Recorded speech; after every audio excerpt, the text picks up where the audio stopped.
Qu'est-ce que c'est? L'arme absolue.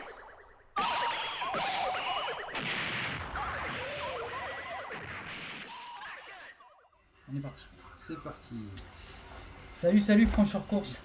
Salut à tous. Alors aujourd'hui on va vous faire une démonstration d'un démontage et un entretien de différentiel sur un SC10 en 4 2 roues motrices.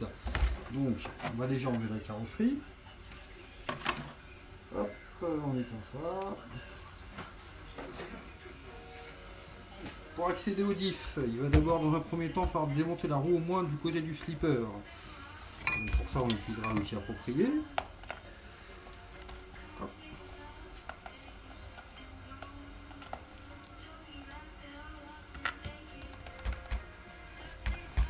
Hop, avec vous cliquez de l'avenir, ça fait la jambe qui est trop neuve ça. Ça c'est possible. Donc après il va falloir démonter le cache du slipper. Hop. Donc avec les deux petites vis de chaque côté.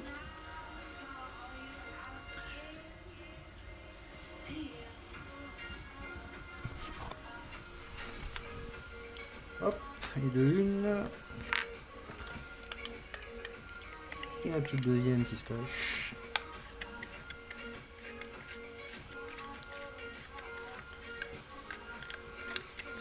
Hop, alors une fois qu'on a démonté le cache, il va falloir enlever la couronne pour la désolidariser de l'arbre de sortie.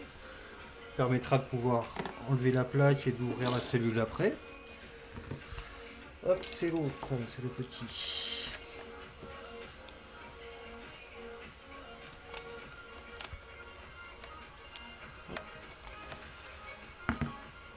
Le boulon va rester là. On enlève toute la couronne, tout le système du slipper. Ah, un peu de poussière là-dedans. Il va falloir aussi enlever le pignon du moteur, ça facilitera pour la suite. Est-ce que c'est le bon que j'ai pris? Non, c'est l'autre.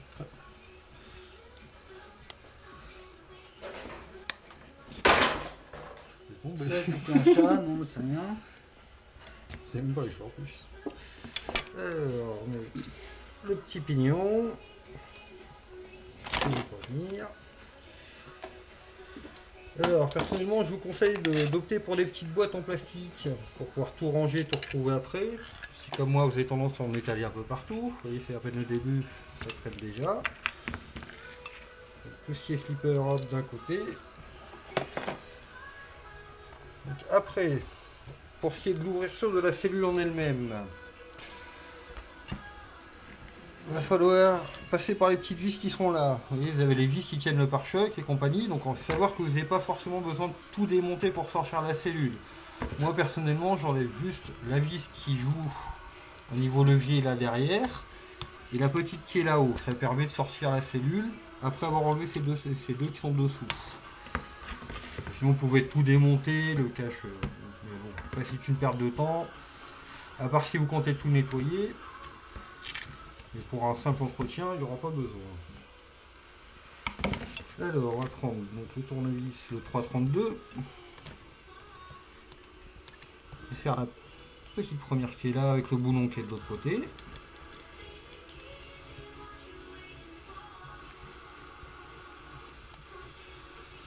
Et je suis en train de me dire qu'il faudrait que j'enlève les vis du moteur aussi, ça serait pas mal en fait. Hop.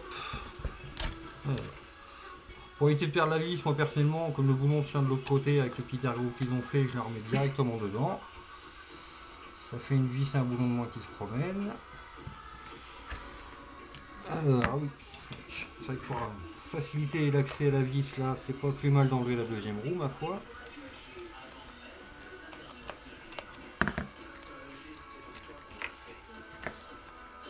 Hop. Alors, la deuxième roue, tant qu'à faire, on s'en servir comme une petite cale pour rester à niveau. La deuxième vis qui se trouve là-haut.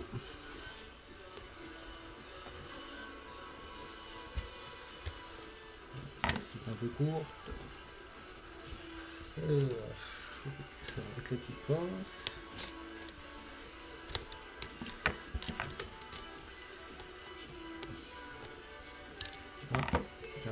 va me faire chier là.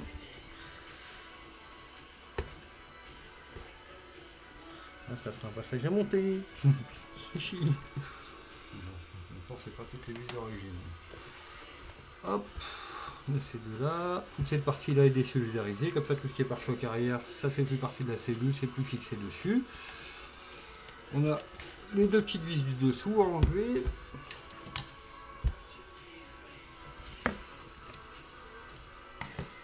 Alors après avec l'âge, moi j'ai ma petite plaque de protection, une petite plaque en plastique qui est autocollante. Ils vendent ça sur pas mal de sites pour protéger les châssis. À la base, elle va jusqu'au bout, c'est pas mal pour protéger les vis. Personnellement, je vous conseille. Il y a eu déjà des petits soucis avec des têtes de vis un peu foirées. Non, je crois que c'est des deux, celle-là.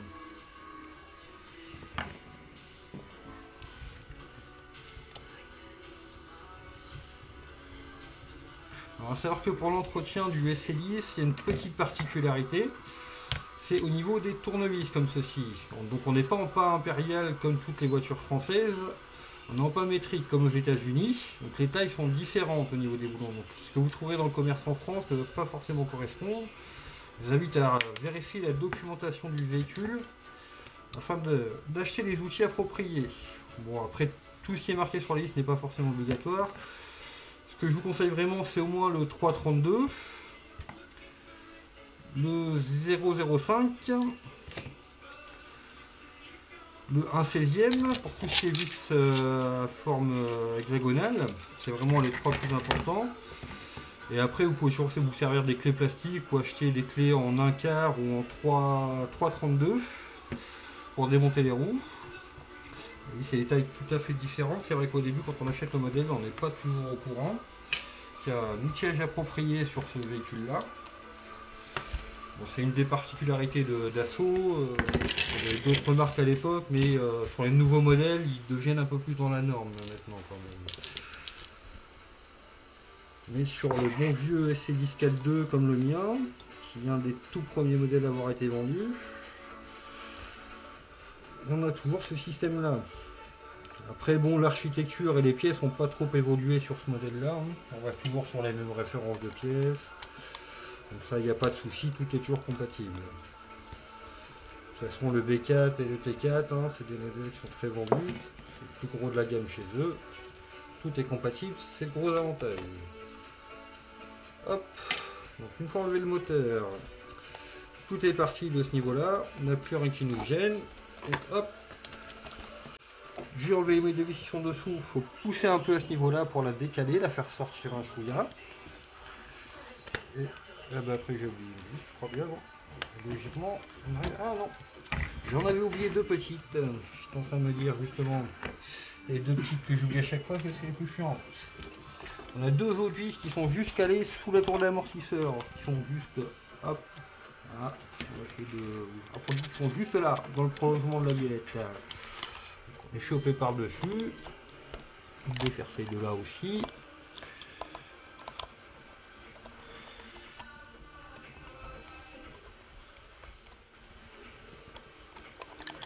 Hop, une et deux.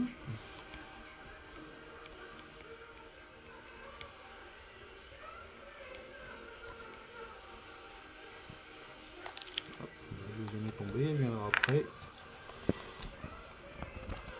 Hop. Alors, une petite pince. Hop. Et la petite.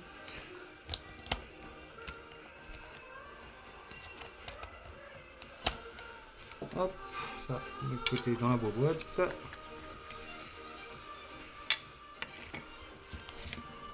Donc c'est pareil, quand vous les démontez, je vous conseille dans les premiers temps de faire attention, de placer vos vis à les retrouver assez facilement, car elles ont des longueurs, particulièrement au niveau de la cellule, sur les 1, 2, 3, 4 qu'il y a, font pas toutes la même longueur, parce que certaines tiennent la plaque du côté slipper et d'autres sont juste vissées dans le plastique. Donc si vous vous trompez de sens, ça se monte pas très bien en général. On va commencer à enlever les deux premières là. Ça va être désolidariser la plaque de l'autre côté. Plus facile pour la sortir. Hop. Vous voyez, il y en a deux qui tiennent la grande plaque au niveau du slipper là. Après, on va choper tout ça. Maintenant qu'il y a toutes les vis, on a réussi à attraper notre petite cellule de différentiel. Bon, qui est pleine de terre, vous voyez, elle n'a pas été très nettoyée souvent. Mais est-ce que sur ce différentiel là, plutôt que d'origine avec leur différentiel à pignon, je suis passé sur un différentiel à billes, qui a un très grand avantage en fait, c'est qu'en déboîtant le cardan côté moteur, on a accès à cette petite vis là, qui est à l'intérieur de la noix de cardan, qui permet d'effectuer les réglages directement sur le bord de la piste, sans avoir à tout démonter. Donc en serrant ou desserrant la vis, on durcit, ou alors on relâche le différentiel. Ce qui a un grand avantage, c'est de permettre de pouvoir faire un réglage rapide sur toutes les pistes, en fonction de la condition d'adhérence, très rapidement. C'est pour ça qu'en général, c'est ce qu'ils utilisent le plus en compétition. Ils gagnent beaucoup plus de temps, d'autres marques le font, l'Aussi me semble en fait aussi, Traxa sûrement. Après bon, c'est un deuxième avantage, dont on parlera après. C'est qu'il y a très peu d'entretien sur ce modèle là. Alors, on va le petit cage du moteur. Personnellement, j'ai percé en dessous pour avoir un meilleur refroidissement. À force de jouer sur le pignon couronne, de tirer sur les limites, on a des tendances à chauffer un peu. Et après, on a la petite cellule toute seule. Alors, on va lui passer un petit coup de. Il me semblait qu'il y en avait une qui était là. Ah, il passe un petit coup. Donc, on a déjà enlevé les deux principales vis qui tenaient la plaque. Il en reste trois petites à enlever. C'est les grosses.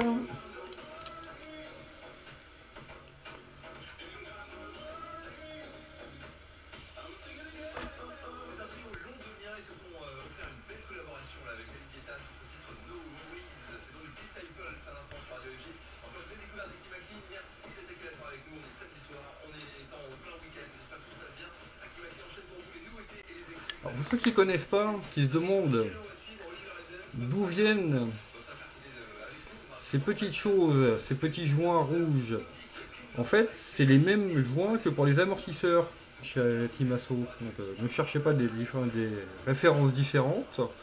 Moi, ça m'a étonné un peu au début. Et en fait, ça sert à donner plus ou moins de jeu au cardan. Parce que selon les modèles, les CVA, CVB et tout, ils n'ont pas tous la même longueur. Donc, des fois, il y a besoin de mettre un petit joint pour combler le jeu, en fait. C'est-à-dire qu'il soit un peu plus reculé, qu'il ne sorte pas de l'autre cellule. Donc, hop, nos petites vis là.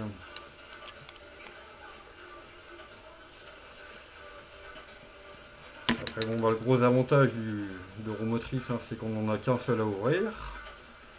Coûte moins cher en huile, et on perd moins de temps. C'est sûr. Et oui. Bon, mine de rien, c'est pareil, hein, l'huile de diff, au bout d'un moment, ça représente un petit budget. Hein. Carrément. Mais bon, c'est une autre conduite. Ça, après, c'est une histoire de style, ça. Un phénomène 4x4 non négligeable.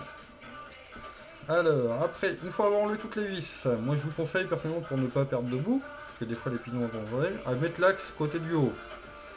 Vous maintenez un peu en place et on retire le tout. Vous avez l'axe avec ses roulements qui sont restés dessus, le petit pignon intermédiaire et hop, notre fameux différentiel. Et j'avais un peu trop graissé la dernière fois. Logiquement, le roulement est censé rester sur le plastique. Pas sortir. C'est pas très grave, à la rigueur pour le démontage, ça gêne pas plus que ça. Donc on a notre fameuse vis dont je vous parlais tout à l'heure, qui est juste là, qui est une toute petite vis de 1,5 si mes souvenirs sont bons. Hop, oui, c'est ça. Non mais non, c'est pas ça. C'est une 2 ? Non, ça m'étonne que c'est une 2 alors. Oui, c'est ça. Donc c'est par cette vis là en fait que tout se maintient. Elle sert donc de vis de réglage et de vis à faire attention quand vous la remontez. À pas la serrer trop fort, parce que vous verrez après ça tient sur un petit téton qui est bloqué de l'autre côté. Où il y a un pas de fil, il y a un filetage à l'intérieur qui est incrusté dans le plastique. Si vous serrez trop, soit vous pétez la vis, soit en fait le filetage se désolidarise du plastique. Ce qui fait qu'en fait même serré à fond, bah, le différentiel est complètement libre. Donc ça force à racheter un petit bout qui coûte quasiment le prix du différentiel complet. De toute façon, une fois arrivé en butée, il vaut mieux le monter d'abord et après finir le réglage une fois monté. De toute façon, pas assez serré, vous allez vous en rendre compte. Et quand ça va être en butée, vous allez le savoir tout de suite aussi. Donc l'intérieur de la bête, une fois la vis desserrée qui est restée là, vous avez de chaque côté la petite flasque avec une petite joue mobile qui est à l'intérieur là. Toute petite rondelle chrome qui vient se placer hop, dans la rainure là. En fait c'est elle qui permet le glissement. Elle permet le glissement du côté de l'intérieur là où il y a les billes et un glissement sur l'extérieur. Hop, la couronne principale où il y a le petit roulement au milieu et toutes les petites billes qui sont là qu'il faut monter. Faire attention à ne pas les perdre parce qu'il y en a un sacré nombre quand même. Hop, de l'autre côté pareil, le petit plateau. Tout. Du côté de la vis, alors là, il faut faire un peu plus attention, parce que c'est des toutes petites. Forcer un peu loin. Donc, hop, de l'autre côté, là où il y a la vis de fixation, vous avez la vis, vous allez voir à l'intérieur, là en fait, il y a deux toutes petites rondelles. Ah bah, vous ne pas être venu avec, donc bien sûr. Donc, on va les sortir à la main. Hop, voilà, tout est venu, tout est tombé dedans. On enlève les vis pour vous montrer. Donc, hop, à l'intérieur, comme on vous disait, alors, on va remettre un petit cache derrière pour qu'on voit un peu mieux. Vous avez deux petites rondelles comme ça. Et 1, 2, 3, 4, 5, 6 toutes petites billes qui sont foutues là.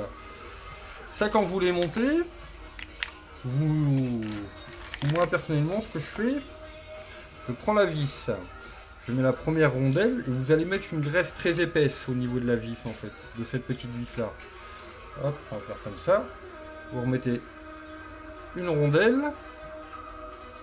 et même en grande surface on en trouve des espèces de graisse pour tout ce qui est mouvement à pignon, choses comme ça, un truc assez épais. Vous en mettez une bonne bardée et avec une petite pince, une à bec coudé comme celle-ci. Vous venez poser les billes dans la graisse pour pas qu'elles bougent. Faites attention si vous pouvez essayer de le serrer avec vos pouces parce que c'est vrai que moi au début j'en ai perdu, j'en ai mis un petit moment à la retrouver parce qu'elles sont quand même toutes petites. Un peu de graisse, vous remettez les billes, hop, la deuxième rondelle et vous renquillez directement la noix dedans en faisant attention à ce que rien ne tombe. Donc là c'est vrai que c'est un peu de sport, ça demande un peu de patience au début. Hein. Mais il n'y a pas besoin de le faire souvent. Donc, pareil, de ce côté-là, par contre, vous avez la couronne avec des billes qui sont d'un diamètre différent. Si je ne me trompe pas, ça doit être les mêmes que celle-ci. Oui, c'est des 3,32. Vous voyez, c'est ça comme référence en billes de rechange.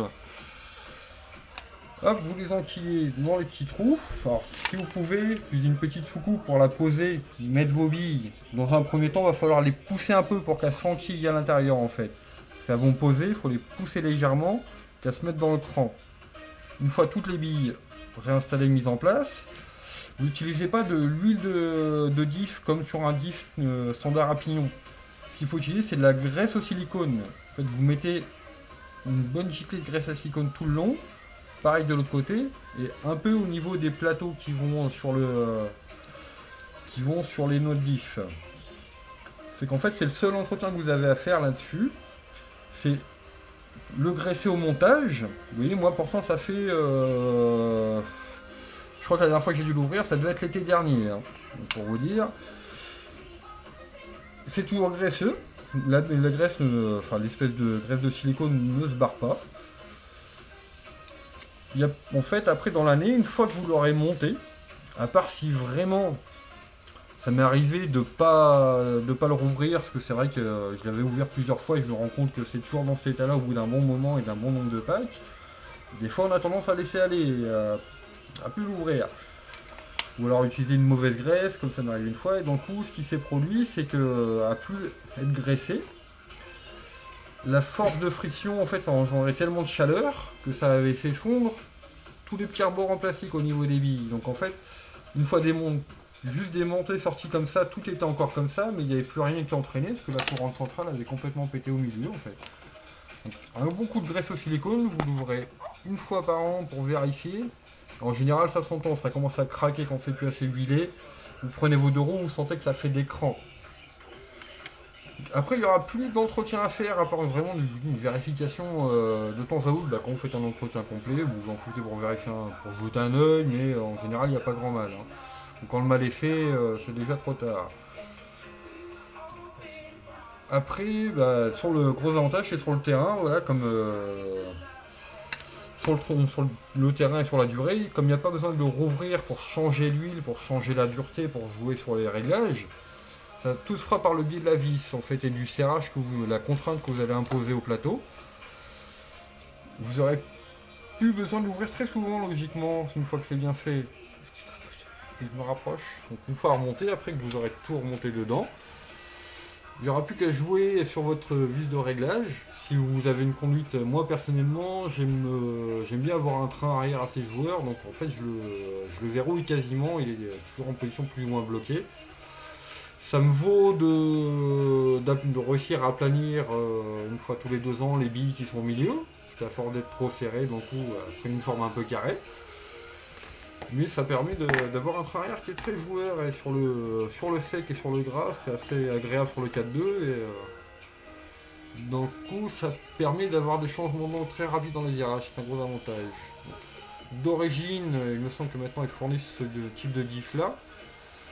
Si sur certains modèles vous tombez sur le diff à pignon, sachez que le diff à billes MIP coûte à peu près 20 €. Donc c'est pas excessif vu qu'on n'a pas besoin de racheter de l'huile.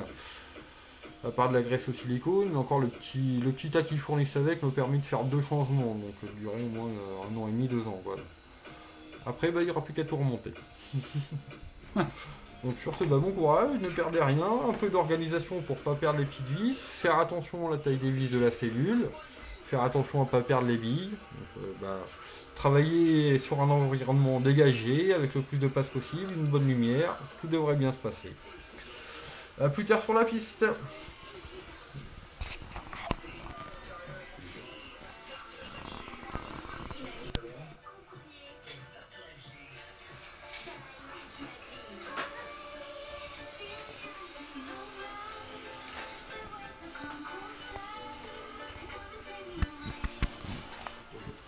Quand même, parce que là je barre pas.